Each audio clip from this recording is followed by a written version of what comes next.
Ciudadanos audientes, estamos, como todo el mundo sabe, en un periodo crucial para el Ecuador porque es un periodo electoral y se trata de buscar opciones serias, experientes, gente que sabe hacer la cosa pública.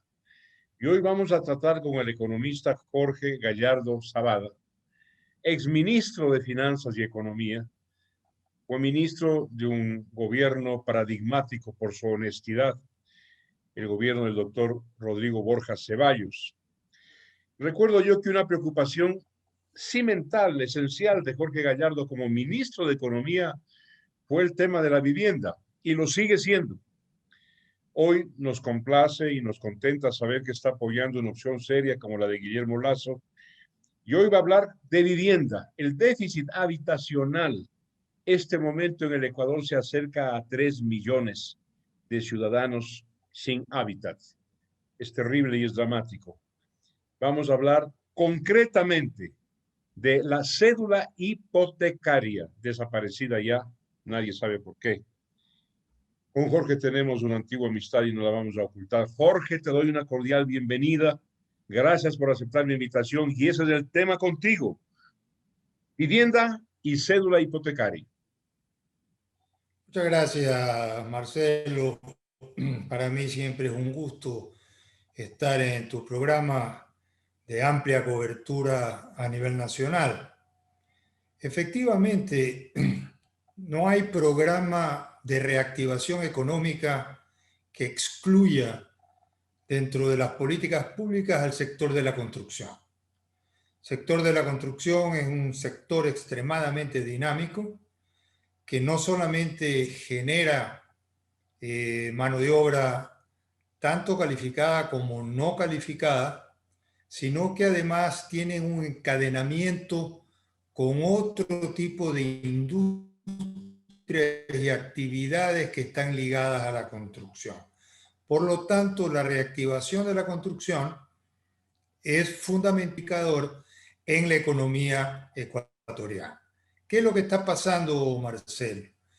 Que desde el año 2014, cuando el modelo estatista de socialismo del siglo XXI comenzó a hacer agua por los cuatro costados, por la caída del precio internacional del petróleo y evidentemente por la escasez de recursos para seguir gastando como venían gastando anteriormente, entonces el sector de la construcción se vio privado de recursos financieros frescos para continuar sus actividades y también la demanda de crédito por el incremento del desempleo disminuyó. Entonces hemos visto en las cuentas nacionales del país cómo año a año en los últimos 10 años la construcción ha ido cayendo consistentemente cada año. Por ejemplo, en las últimas cuentas nacionales que acaba de publicar el Banco Central del Ecuador, podemos observar que la construcción en términos anuales, es decir, tercer trimestre del año 20 con tercer trimestre del año 19, ha caído en 14.3%. Eso verdaderamente es dramático. Claro. Y esos son los indicadores que en definitiva se han venido dando a través del tiempo. Entonces, hay que buscar mecanismos de reactivación de la construcción. Y por eso, Marcelo, me atreví a escribir un artículo proponiendo la reactivación de la cédula hipotecaria.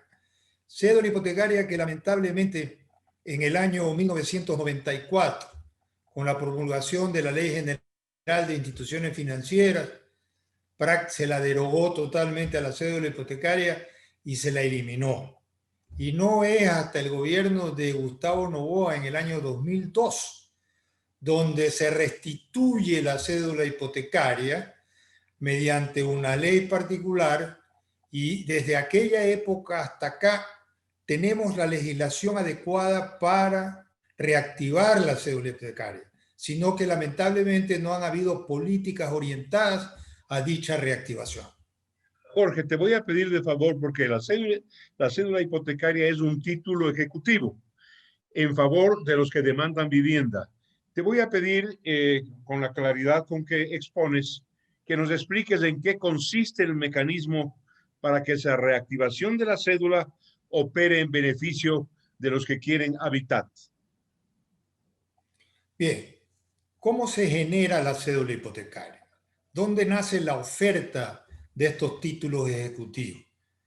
Nace a través de un crédito hipotecario que lo otorga las sociedades de depósitos, es decir, los bancos, las cooperativas, las mutualistas, las financieras, que están autorizadas para este tipo de operación, que en vez de ¿Incluyes en entregarle ello el seguro dinero, social? ¿Incluyes el no, seguro social? no está incluido el seguro social. Básicamente, estas instituciones no entregan dinero al cliente, sino que le entregan cédulas hipotecarias. Y el cliente tiene que voltearse al mercado para vender estas cédulas hipotecarias. Ese es por el lado de la oferta. Y por el lado de la demanda, es imprescindible y fundamental reactivar a su vez a la Corporación de Titularización Hipotecaria, que es un ente con 9 millones de dólares y un poco más de capital, pero que tiene en sus activos escasamente 29 millones para financiar vivienda. Entonces, de esa manera es imposible reactivar al sector de la construcción por el lado de la cédula hipotecaria. Entonces, lo que yo planteo es que se debe por lo menos inicialmente inyectarle a la CTH, como se la conoce, por lo menos 100 millones de dólares de capital para que pueda demandar estas cédulas que emiten las sociedades de depósito y esas cédulas que adquiere la CTH las titulariza y esos instrumentos titularizados se colocan en el mercado de valores, se las vende al público y por lo tanto esos recursos sirven para seguir comprando cédulas hipotecarias. Es decir, compra de cédulas, titularización, colocación en el mercado, los recursos entran a la CTH, vuelve a demandar cédulas hipotecarias y esto es un círculo virtuoso que tiene un efecto multiplicador en el financiamiento de la Jorge, vivienda. De eso se perfecto, muy trata, bien Marcelo. explicado. Te pregunto algo histórico. Eh, para ti debe ser muy fresca en la memoria cómo funcionó este título ejecutivo, la cédula hipotecaria, hasta 1994. Porque, bueno, alguna razón debe haber habido para abolirla. Entonces, la primera pregunta, ¿cómo en tu opinión funcionó el título y por qué razón, qué pretexto pusieron para extinguirlo? Mira, te voy a poner un ejemplo en primera persona. Yo cuando me construí mi vivienda, me quedé corto de presupuesto allá a comienzos del año 89 y por lo tanto hice un crédito hipotecario con aquella época con el banco La Previsora. Y la previsora me entregó a mí cédulas hipotecarias, no me entregó dinero, me entregó cédulas hipotecarias que las coloqué a través del mercado y con eso pude terminar la construcción de mi vivienda. Entonces, ¿cómo funcionaba? Era un mercado, una edad, te estoy hablando de los 50 para arriba, donde veían en la cédula hipotecaria un instrumento de ahorro a mediano y largo plazo. Primero seguro, rentable y que evidentemente pues les daba unos ingresos suficientes como para poder subsistir. Entonces había una gran demanda por parte de las personas naturales y por instituciones que lastimosamente se fueron reduciendo solamente al Instituto Ecuatoriano de Seguridad Social. No había otro demandante en el mercado institucional que no sea el Seguro Social. Y eso definitivamente fue mermando la demanda de papeles. Llegó un momento en el mercado, Marcelo, que dependiendo del banco, dependiendo del bien que garantizaba la cédula, porque la cédula está garantizada por el bien que está hipotecado. Dependiendo de estas condiciones, habían cédulas que se negociaban con premios en el mercado. Es decir, que en vez de venderlas a la par, se vendían a 102, 103%, por encima de su y valor. eso determinaba básicamente la calidad de la cédula hipotecaria. Entonces, era un mercado vibrante, un mercado que debería habérselo respaldado por siempre para poder financiar la vivienda que necesita el Ecuador y las familias que no la tienen. Entonces, vamos a resumir esto, Marcelo, con la autorización está dada desde el punto de vista legal, de reactivar la Junta de Política Monetaria y Financiera, la verdad que emite una resolución básicamente estableciendo los mecanismos sobre los cuales pueden emitirse las cédulas hipotecarias, bajo qué características de riesgo, de apalancamiento, etcétera, y darse la vuelta al Estado ecuatoriano buscando recursos de los organismos multilaterales que financian la vivienda a niveles de países para que inyecten capital a la CTH y pueda hacer de la CTH una institución financiera vibrante en la demanda de papeles en el mercado ecuatoriano. Voy a tener que tocar el tema De eso jurídico. básicamente. Está muy claro por tu parte, muy claro. Voy a hacerte una pregunta antes de entrar yo en una materia que te quiero mencionar. Tú estás muy cerca en este momento de un ciudadano que entiende este fenómeno y que ha dicho varias veces que su prioridad o sus prioridades son, uno, el empleo para el ecuatoriano y dos, la vivienda. Me refiero a Guillermo Lasso. Y aquí has hablado tú con don Guillermo Lasso de este tema, porque como van las cosas, me parece que será el presidente de los ecuatorianos. Mira, tengo el inmenso privilegio de tener una muy buena amistad con Guillermo Lasso, de poderlo asesorar en algunos temas de tipo económico y financiero. Y sobre el tema de la cédula hipotecaria, también hemos conversado. Y él es un convencido, como buen banquero y buen financiero que fue y que es, de que se necesitan ampliar el portafolio de opciones que tiene el sector de la construcción para poder financiar sus actividades. Y una de ellas, no solamente la única, pero una de ellas es básicamente volver a reactivar a la cédula hipotecaria. Entonces, sí, Guillermo está comprometido a la generación de empleo y ha puesto como gran reto y objetivo 2 millones de empleos en los 4 años. Es evidente que tiene que reactivar los sectores que más generan mano de obra. Y uno de esos sectores es el sector de la construcción. Ya ha planteado su sector, el financiamiento al sector agrícola, porque el sector agrícola es el sector que más mano de obra demanda en el país.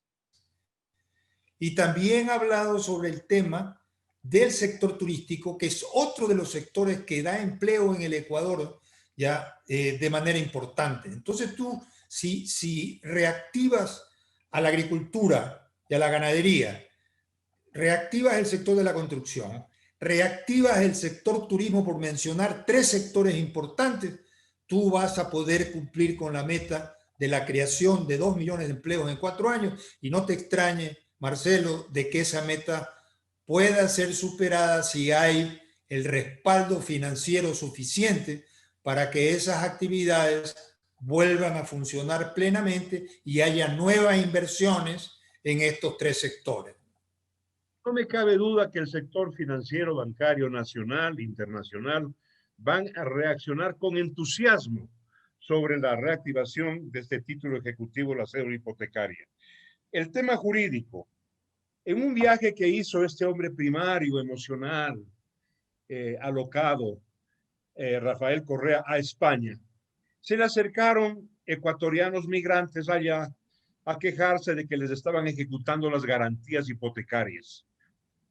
Yo creo que no entendió nada porque regresó al Ecuador, Jorge Correa, y puso en manos de su tinterillo, Alexis Mera, y se mandó una reforma a la ley de hipotecas, una reforma a la ley de hipotecas disparatada que afectó el sector de la construcción, afectó a la gente sin vivienda. Y te menciono porque en este libro mío, mi último libro, Los rufianes del gran poder, dedico todo un capítulo a la ley de hipotecas, que hay que tener con ella un especial cuidado, hay que estudiarla, más allá del fenómeno fundamental de la cédula de la cual estamos hablando. Eso hay que hacer con la próxima legislatura, Jorge, ¿no? Quería mencionarte y voy a hacerte llegar a Guayaquil este último libro mío. Por favor, encantado. Será un gusto leerlo y comentarlo después contigo, sin Bien, lugar a Jorge, dudas. me agrada, yo leí tu artículo y es por eso que tu artículo suscitó el que tomara yo contacto telefónico contigo y te invitara para que expliques en qué consiste esta estupenda vía para reactivar el sector de la construcción y la oferta de vivienda a los ecuatorianos, que como dije al principio, hoy se acerca a un déficit de 3 millones de unidades habitacionales. Porque quisiera que despidas este diálogo con un mensaje positivo, optimista a la ciudadanía, pues que abriga en 3 semanas cambiar el rumbo y el futuro del país ecuatoriano. Gracias, Marcelo. Mira, yo me dirijo a mis compatriotas en el sentido de que las próximas elecciones el 7 de febrero no son elecciones más, son una de las elecciones más importantes de los últimos años, donde nos estamos jugando el futuro del Ecuador. Es decir, optamos nuevamente por el modelo del socialismo del siglo XXI que nos conduce a la pobreza y a la marginación, o nos decidimos por un gobierno que va a privilegiar la inversión, el ahorro, el consumo y el bienestar de los ciudadanos. Y esas propuestas son las que hace el candidato Guillermo Lasso, que presenta un programa de conjunto, no ideas sueltas de regalar dinero, de utilizar los dineros de la Reserva Internacional y dejar al país sin cobertura en la dolarización, sino básicamente un programa consistente que abarca los ejes económicos, el eje social y el eje institucional como los 3 ejes fundamentales para tener un crecimiento sostenido a largo plazo, que es la única forma de generar bienestar a través de la generación de empleo. Gracias, Marcelo, por la oportunidad. Gracias a ti, con ustedes, el señor economista Jorge Gallardo Zavala, exministro de Economía y un exitoso ministro durante el régimen, el gobierno del doctor Rodrigo Borja Ceballos, hombre de convicciones evidentemente centroizquierdistas y socialdemócratas. Un gran gusto, Jorge. Nos veremos pronto.